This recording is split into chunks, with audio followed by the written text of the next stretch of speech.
성도가 신앙생활의 기본이 무엇입니까? 라고 물으면 대부분은 아마 예배 이렇게 대답을 할 것이고, 그 다음 또 무엇이 있습니까? 하면 성경, 기도 이렇게 이야기할 겁니다. 아마 90% 이상은 이와 같은 대답을 하리라 생각이 드는데, 오늘 저는 그 가운데에서 기도에 대하여서 같이 한번 생각을 해보려고 합니다. 사도 요한이 가르쳐주고 있는 기도를 살펴볼 텐데요.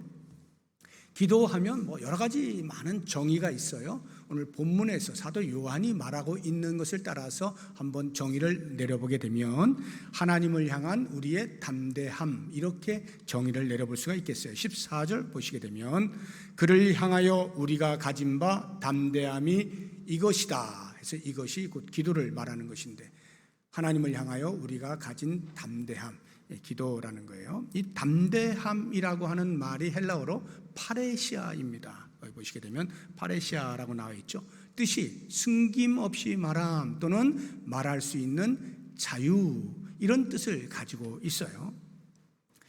왜 사도 요한이 담대함으로 표현을 했을까?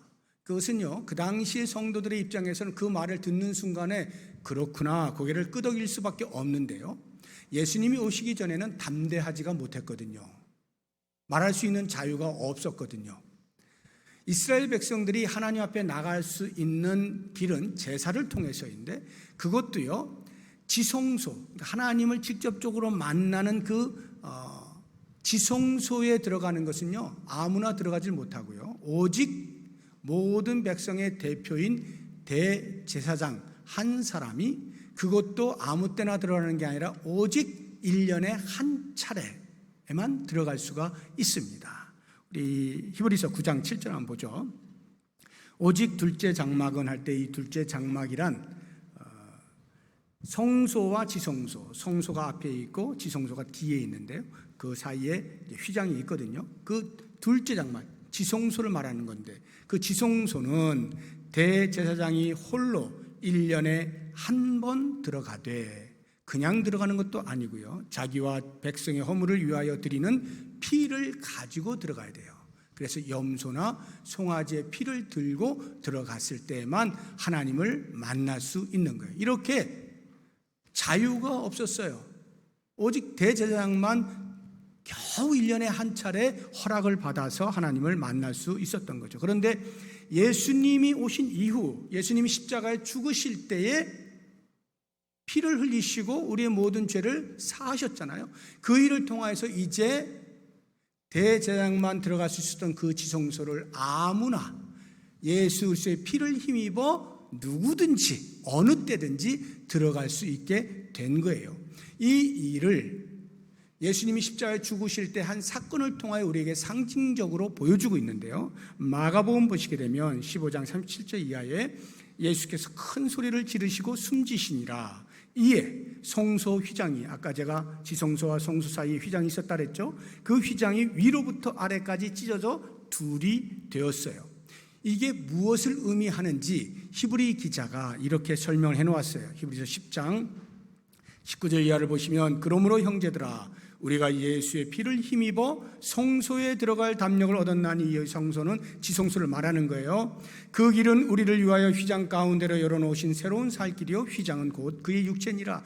예수님께 십자가에 죽으신 그것이, 휘장의 찢어짐을 통하여 우리가 예수의 피에 힘입어서 지성소로 들어갈 수 있게 되었는데, 아무나 언제든지 예수의 피를 힘입기만 하면 들어갈 수 있어요.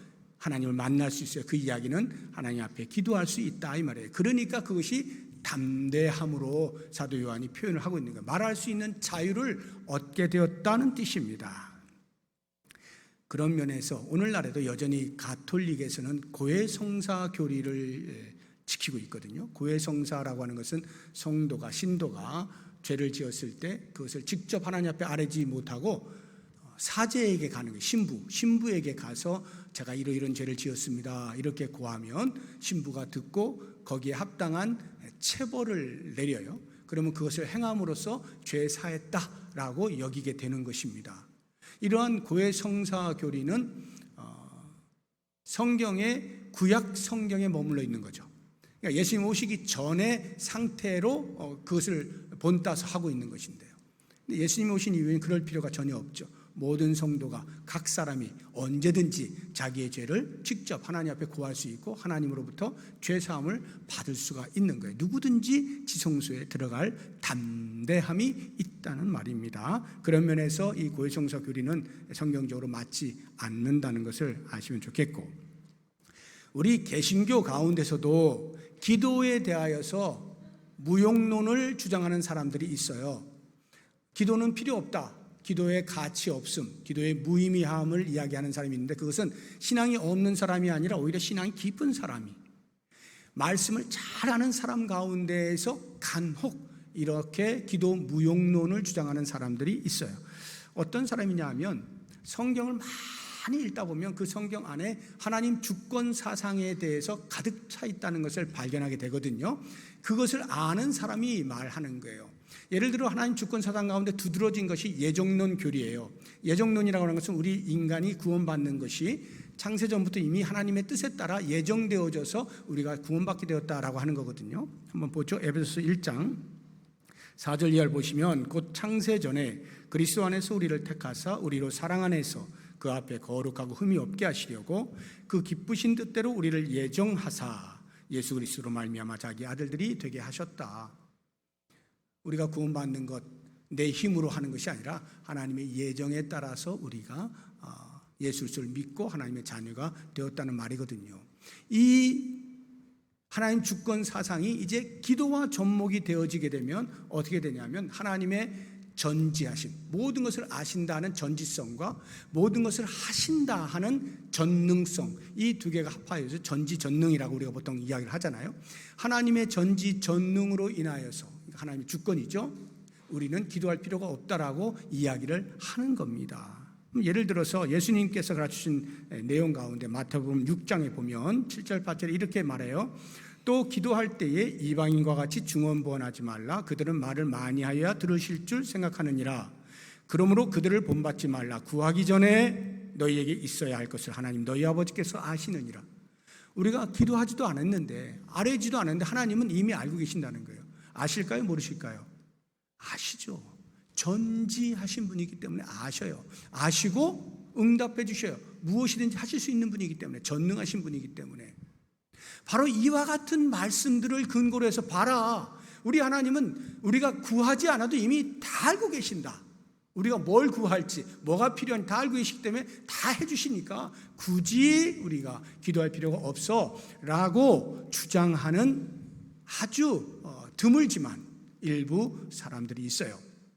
그런데 그 사람들이 굉장히 성경을 잘 알아서 이렇게 말하는 것 같지만 사실은 성경을 전체적으로 조화 있게 보고 있지는 못하는 거죠.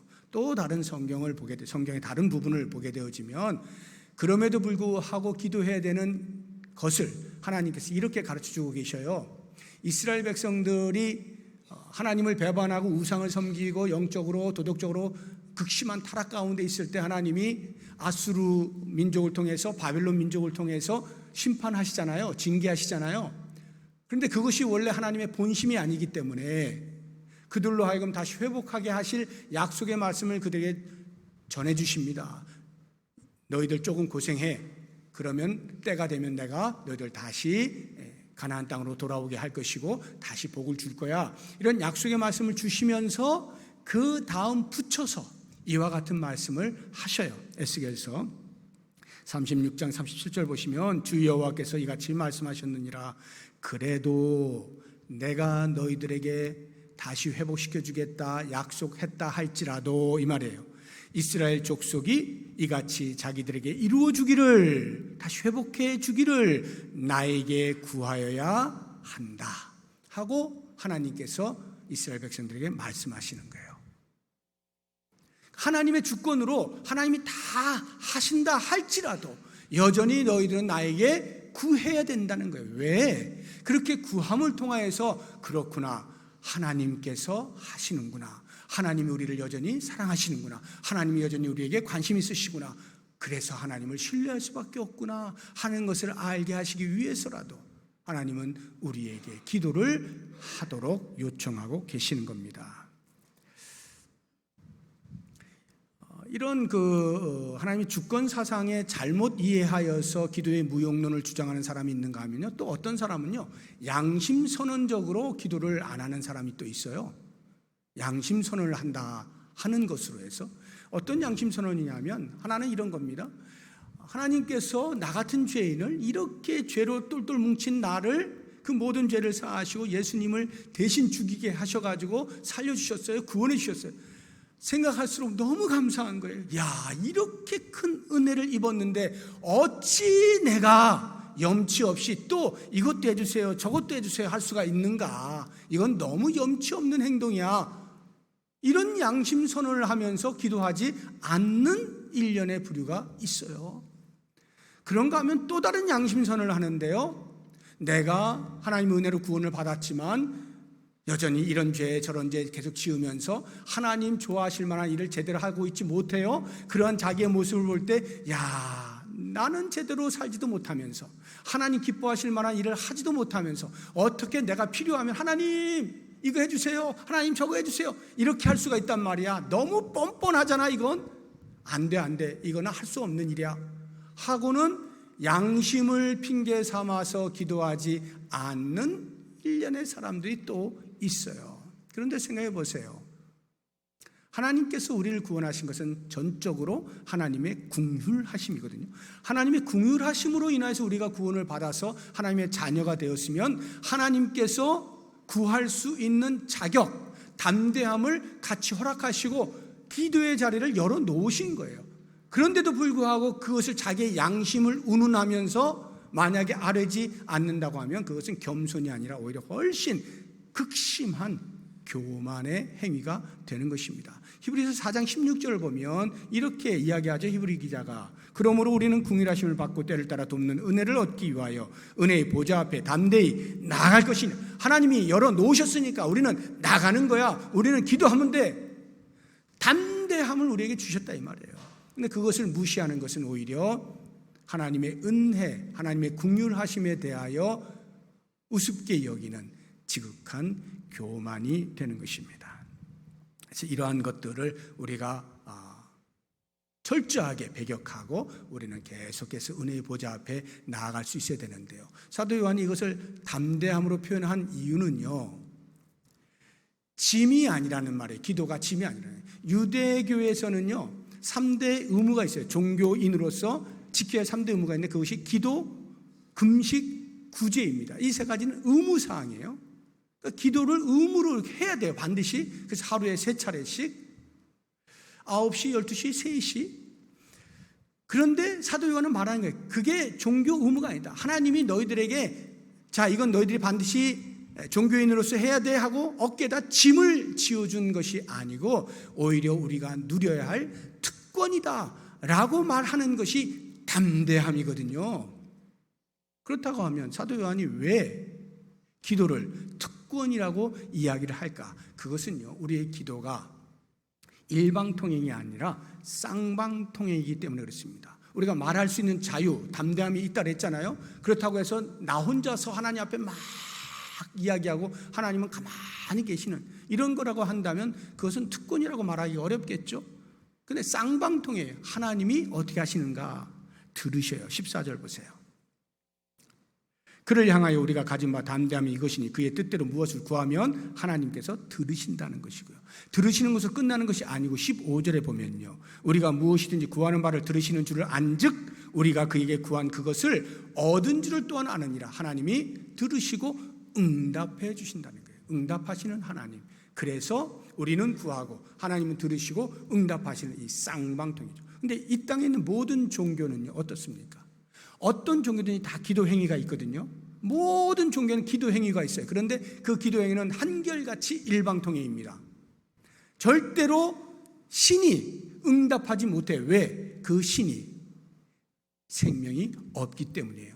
그래서 이러한 부분에 대하여서 시편 기자가 아주 적나라하게 구체적으로 우리로 하여금 좀 알아들을 수 있게 표현을 해놓은 부분이 있어요. 시편 115편을 보면 4절 이하에 그들의 우상들은 은과 금이요 사람이 손으로 만든 것이라 생명이 없다 이 말이에요. 그래서 비록 우상이어서 눈, 코, 입기 다 있지만 어떤 일이 벌어지냐?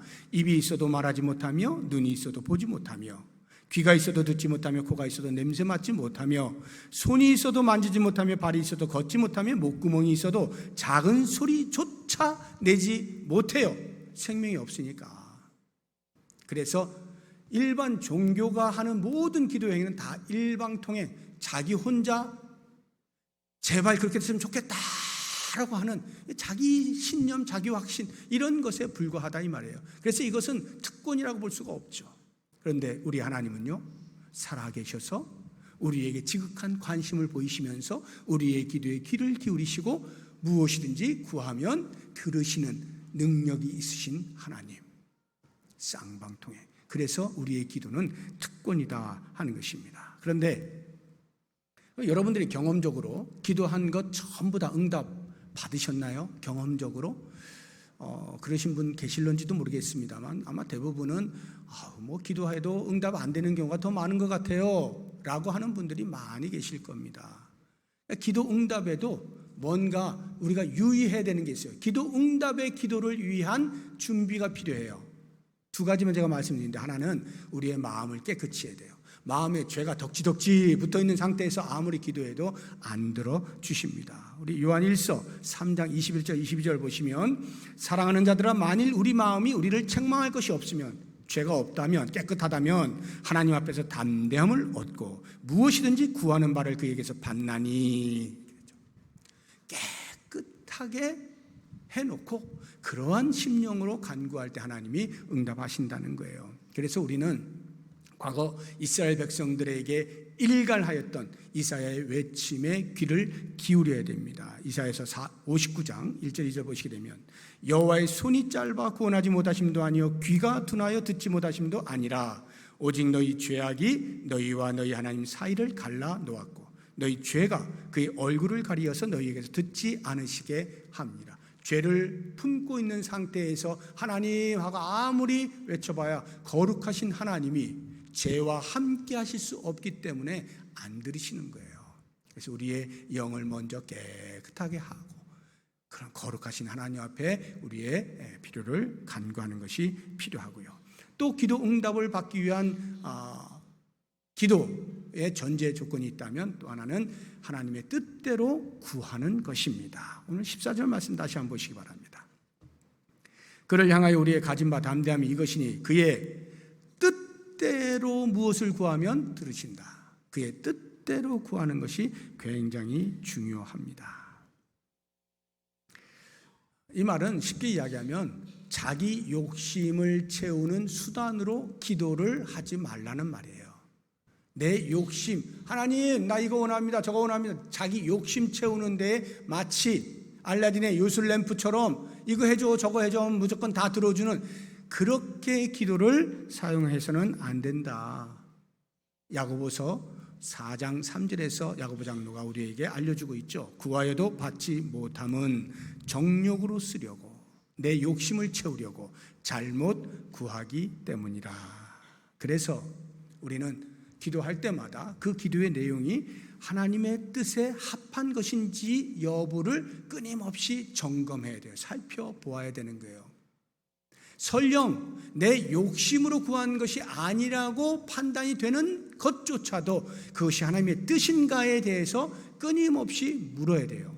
이 부분에 대해서 사도 바울이 우리에게 아주 좋은 모범을 보여주고 있는데요. 그가 전도하다가 육체에 어떤 문제가 생겼어요. 질병이 생겼어요. 그것을 성경에서 육체의 가시라고 표현을 해놓았는데 그거 좀 없애주세요. 그래야 제가 전도할 때 마음껏 할 수 있죠 하고는 없애달라고 여러 차례 간구하는데 하나님이 안 들어주시는 거예요.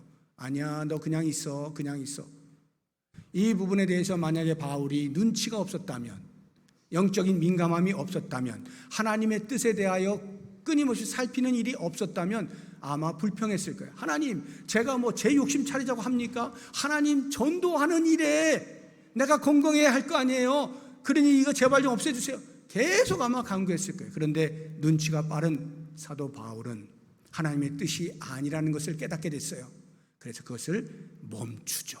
한번 보겠습니다. 고린도후서 12장 7절 이하인데 여러 계시를 받은 것이 지극히 크므로 너무 자만하지 않게 하시려고 내 육체의 가시 곧 사탄의 사자를 주셨으니 어떤 사람은 그것이 뭐 안질이라고 말하기도 하고 어떤 사람은 뭐 간질병이라고 말하기도 하고 뭐 여러 가지 있는데 정확히 성경에 말하고 있지 않아서 어떤 질병인지 모르지만 아무튼 육체적으로 불편한 무엇이 있었던 거예요. 그런데 그게 알고 보니까 하나님이 바울이 워낙 뛰어나니까 자만하지 않게 하시려고 주셨던 거예요. 이는 다시 나를 쳐서 너무 자만하지 않게 하려 하심이라. 이것이 내게서 떠나가게 하기 위하여 그것을 알지 못하였을 때 하나님의 왜 나에게 이런 가시를 주셨지 몰랐을 때 이렇게 기도한 거예요. 떠나가게 하기 위하여 내가 3번 주께 간구했어요. 3번은 1번, 2번, 3번을 말하는 게 아닙니다. 여러 차례 말했다는 거예요. 기도했다는 거예요.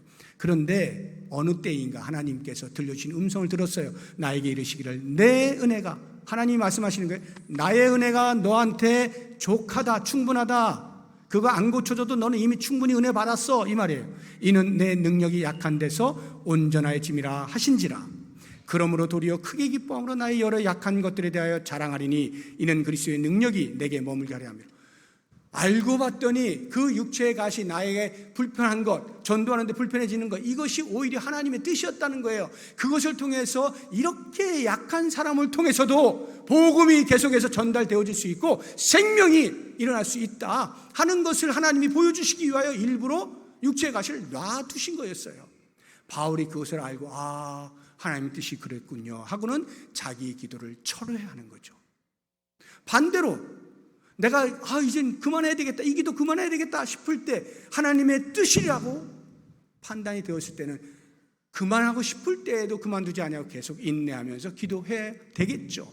그래서 우리는 기도할 때 그 내용이 과연 하나님의 뜻에 부합한 것인지를 끊임없이 살피는 영적인 민감함을 유지할 수 있어야 하는 것입니다. 그러면 우리의 기도가 응답되는 경험들을 하게 되어질 거예요. 자, 그러면 이제 여기까지 이제 사도 요한이 이제 우리에게 기도에 대해서 가르쳐 주고 있는데 이것이 보편적으로 자, 여러분 이번에는 내가 기도에 대해서 강의를 합니다. 잘 들으세요 하고 기도 강의를 한 것이 아니에요. 사도 요한이 말하고 싶은 것은 지금까지 제가 말씀드렸던 이 내용이 아니고 그 다음에 나오는 내용, 이걸 말하려고 앞서 이 이야기를 하고 있었던 거예요. 그럼 사도 요한이 정말로 그 공동체에 말하고 싶었던 건 뭐냐? 16절, 17절 말씀입니다. 한번 보세요. 누구든지 형제가 사망에 이르지 아니하는 죄 범하는 것을 보거든 여러분 기도하십시오.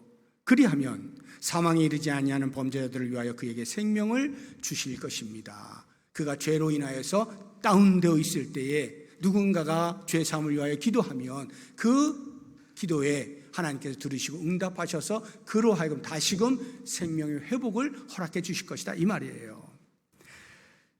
사망에 이르는 죄가 있으니 이는 이에 관하여 나는 구하라 하지 않노라. 모든 불의가 죄로 돼 사망에 이르지 아니한 죄도 있도다. 사망에 이르는 죄도 있대요. 그런 것까지 기도할 필요는 없습니다, 여러분. 그러나 대부분은 다 사망에 이르지 아니한 죄들입니다. 그러니 그 죄들을 공동체 안에서 발견하게 되면 서로 위하여 죄사함을 위해서 기도하시오.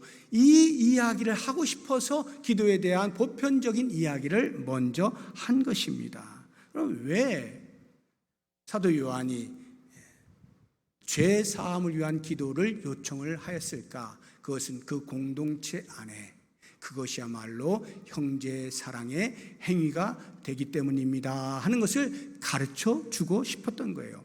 요한서신 전체의 핵심 내용이 뭐냐? 2가지로 요약하면 하나는 진리 수호입니다. 복음으로 바르게 서는 것, 이단들의 모든 사설들을 다 물리치고 오직 진리 안에 우뚝 서는 것, 이거 한 가지고요. 또 다른 하나는 형제 사랑이에요. 공동체 안에서 형제 사랑을 실천해라. 그래서 가난한 사람들, 연약한 사람들 돌보고 구제하고 하는 이야기들 많이 이미 우리가 앞서 보았지 않습니까? 이것이 이 죄사함을 위한 중보의 기도가 바로 그 일환이다. 형제 사랑의 행위의 일환이다 라는 것을 가르쳐주고 있는 것입니다. 우리가 보통 다른 사람을 위하여 기도하는 중보 기도를 한다 하면 대부분의 내용들이 어떤 겁니까? 우리가 일반적으로 몸이 약한 분들, 몸이 아픈 분들 낫게 해달라는 그런 기도 주로 많이 하죠. 또는 경제적으로 어려움 가운데 있는 분들 경제적으로 안정될 수 있기를 위해서 그런 기도 많이 하죠.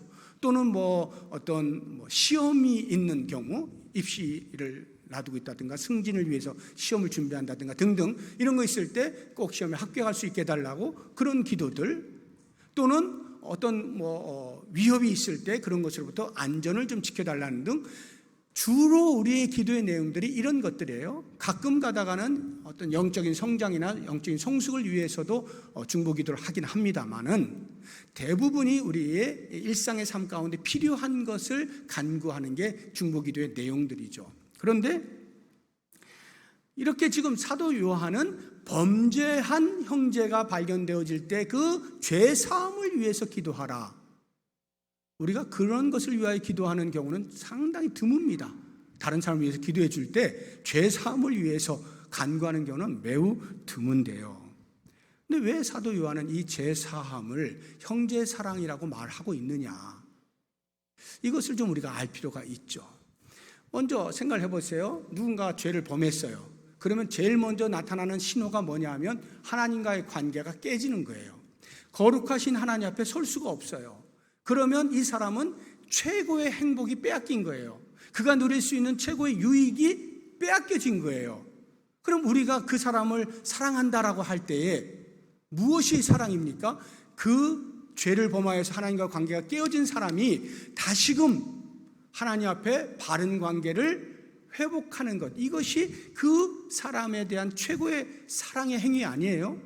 왜냐하면 그것이 그에게 최고의 유익이고 최고의 행복이기 때문에 그런 거죠. 그래서 이렇게 죄 사함을 위한 기도는 곧 형제 사랑의 행위가 되는 거고요. 또 다른 하나를 보시게 되면 누군가가 공동체 안에서 죄를 지었어요. 그러면 그 죄가 그 사람에게 얼마나 불편해지겠어요. 그러면 관계에 있어서 당연히 거리낌이 있게 되어지고 거리가 생기게 되어지고 뭔가 장벽이 생기게 되는 거예요. 형제 사랑의 교제를 나누어야 되는데 이 죄로 인하여서 그게 안 되는 거죠. 그러니까 그 장애물인 죄를 치우는 것, 이게 곧 형제 사랑인 거예요. 그래서 죄 사함을 위하여 간구하는 것이 필요한 것이죠. 예수님께서요, 이 부분에 있어서 아주 분명하게 모범을 보여주시지 않습니까? 공생의 기간 동안에 제자들과 함께 다니면서 제자들이 언제나 고분고분 순종하였습니까? 말 안 듣고 말이죠. 그럴 때마다 예수님께서는 사랑으로 품어주시고 이렇게 하시잖아요. 예수님이 돌아가셨어요? 부활하셨어요? 승천을 하셨어요. 그러면 그 사랑이 어떻게 될까요? 여전히 그 사랑이 우리에게 미치고 있습니다. 지금도 여전히요. 사도신경을 보면 예수님에 대한 우리의 신앙의 고백, 예수님께서 동정녀에게서 나시고 본디오 빌라도에게 고난을 받아서 십자가에 죽으시고 3일 만에 부활하시고 이렇게 쭉 나오잖아요. 그리고 그 다음 어떻게 됩니까? 부활하신 다음 보시면 하늘에 오르십니다. 승천이죠. 그 다음에 전능하신 하나님 우편에 앉아 계십니다. 지금 예수님이 전능하신 하나님 우편에 앉아 계셔요. 그 다음 저리로서 산자와 죽은 자를 심판하러 앞으로 오실 거예요. 아직 오시지 않았죠. 이건 재림을 말하는 겁니다. 그러면 재림의 때까지 예수님이 어디 계시냐면 하나님 우편에 앉아 계시는 거예요. 그 앉아 계시는 동안 뭐 하고 계실까요? 컴퓨터, 게임하고 계실까요? 뭘 하고 계시죠? 그 부분에서 우리에게 힌트를 주는 사도 바울의 고백이 있습니다. 우리 로마서 8장 34절 보시면요, 누가 정죄하려 죽으실 뿐 아니라 다시 살아나신 이는 그리스도 예수시니 그는 하나님 우편에 계신 자요 우리를 위하여 간구하시는 자시니라. 하나님 우편에 앉으셔서 이렇게 내려다보시면서 우리가 죄를 지을 때마다 아이고 죄를 지으면 안 되는데 너희들 또 죄 지었구나 하고는 하나님 아버지 얘가 또 죄 지었네요 하고 죄 사함을 위하여 간구하시니, 물론 예수님 십자가에서 모든 죄에 대해 다 사셨죠. 그러나 일상의 삶 가운데 우리가 또 원치 아니하게 또 의도적으로 짓는 죄들에 대하여 끊임없이 예수님은 하나님 우편에 앉아 계시면서 간구해 주신다 이 말이에요.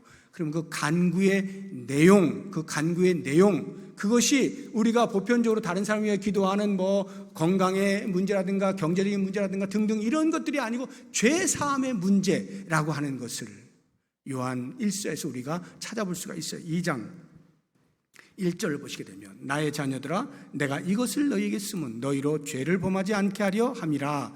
만일 누가 죄를 범하여도 하나님 앞에서 아버지 앞에서 우리에게 대언자가 있으니 곧 의로우신 예수 그리스도시라.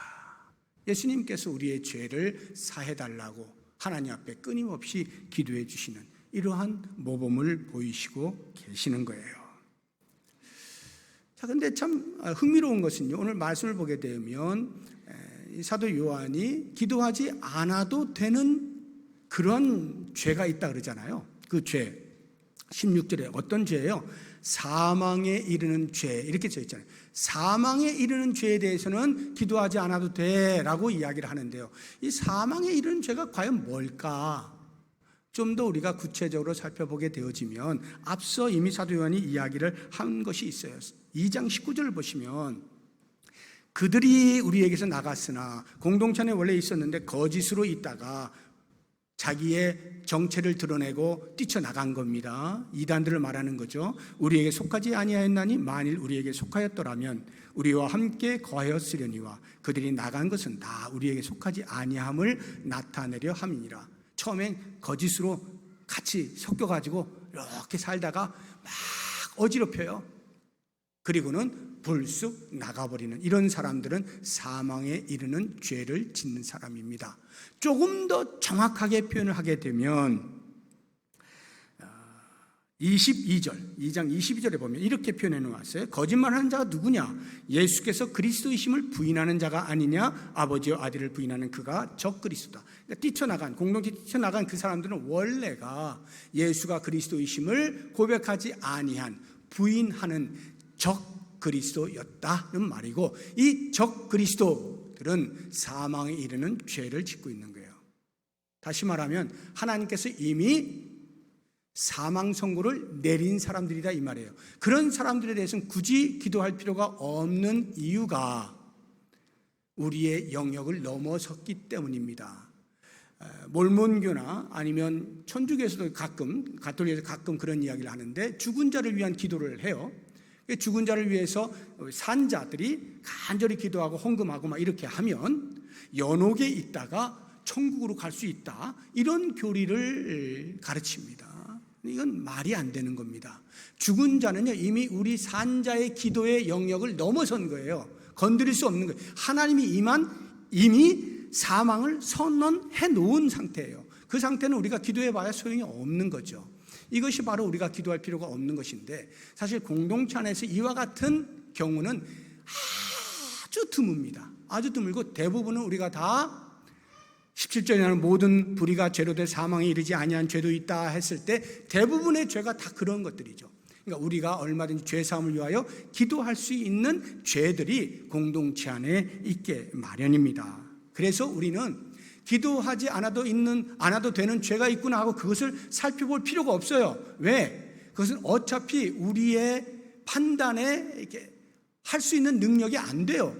아무리 공동체 안에서 뛰쳐나가서 만약에 신천지로 갔다 할지라도 그게 끝이 아니잖아요.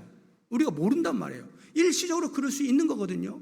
우리가 판단하면 안 돼. 바로 그거 보고 저 사람은 사망에 이르는 죄를 지었구나, 바로 판단할 수 없는 겁니다. 언제 또 돌아오게 될지 모르거든요. 그러므로 우리는 그것을 굳이 우리가 판단할 필요가 없어요. 우리는 오직 모든 사람을 위하여 기도하면 되는 거고요. 그 기도에 대해서 하나님이 판단하셔서 들으실 것, 안 들으실 것 하시거든요. 그러니까 우리가 괜히 먼저 섣불리 저 사람은 사망에 이르는 죄를 지었네 이렇게 하면 안 되는 거죠. 우리는 기도하면 돼요. 기도하면 하나님이 알아서 하시는 것인데, 이제 오늘 말씀을 정리를 해보면 이 죄가 공동체의 형제 사랑을 방해하는 최고의 원흉이에요. 그래서 우리는 죄 사함을 위하여 피차에 기도하는 일이 반드시 필요한 거예요. 이게 형제 사랑의 실천이에요. 인간이 연약하기 때문에요. 사탄이 유혹하면 넘어질 수가 있고요. 사탄이 위협해도 흔들릴 수가 있어요. 그러할 때에 영적으로 쇠약해져 있는 그 성도를 다시 세우는 일에 있어서 본인도 당연히 기도해야 되지만 주변에 있는 형제 자매가 함께 기도로 힘을 보태면 훨씬 회복의 속도가 빠르지 않겠습니까? 그렇게 하면서 형제 사랑을 더욱 돈독해 가면서 교회 공동체를 건강하게 세워가는 것, 이것이 꼭 필요해요. 여러분들이 누군가 죄 범하는 일들로 인하여서 기도하는 것이 껄끄럽거나 난 불편한데 그걸 어떻게 위해서 기도하지? 혹시 이런 분 계시면 제가 여러분들에게 역지사지를 말씀을 드리고 싶어요. 역지사지. 만약에 그게 나다, 내가 그런 죄를 범해가지고 불편해지게 되었을 때 다른 성도들이 말이죠, 저를 쳐다보기를 옆눈으로 이렇게 보면서 손가락질하고 비난하고 정죄하고요, 쟤하고는 사귀면 안 되겠어. 만약에 이렇게 한다면 내가 어떻게 되겠어요? 더 이상 버틸 힘이 없죠? 어떻게 할 수가 없잖아요. 극심한 상실감에 빠질 거 아니에요.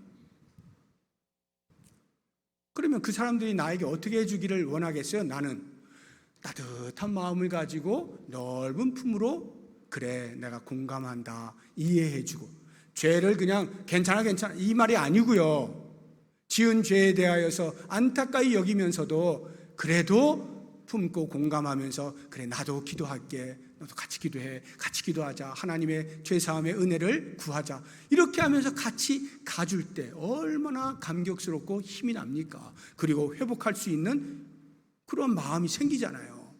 그런 것처럼 나 아닌 다른 사람이 그와 같은 상황 속에 있을 때 역지사지를 생각하면서, 그래 내가 이렇게 태도를 할 때 저 사람이 힘을 내고 다시 일어설 수 있겠구나 하고는 큰 마음을 품으시고 그 죄사함을 위해서 기도하면서 그렇게 형제사랑을 실천해 나갈 때 우리 부평 동북교회가 건강한 교회로 세워져 나갈 것이고 하나님이 기뻐하실 만한 그런 신앙공동체 되어질 것 소망하면서 우리 모두가 아름다운 공동체 세워가는 일에 합심할 수 있는 은혜가 있기를 주의 이름으로 부탁드립니다. 기도하겠습니다.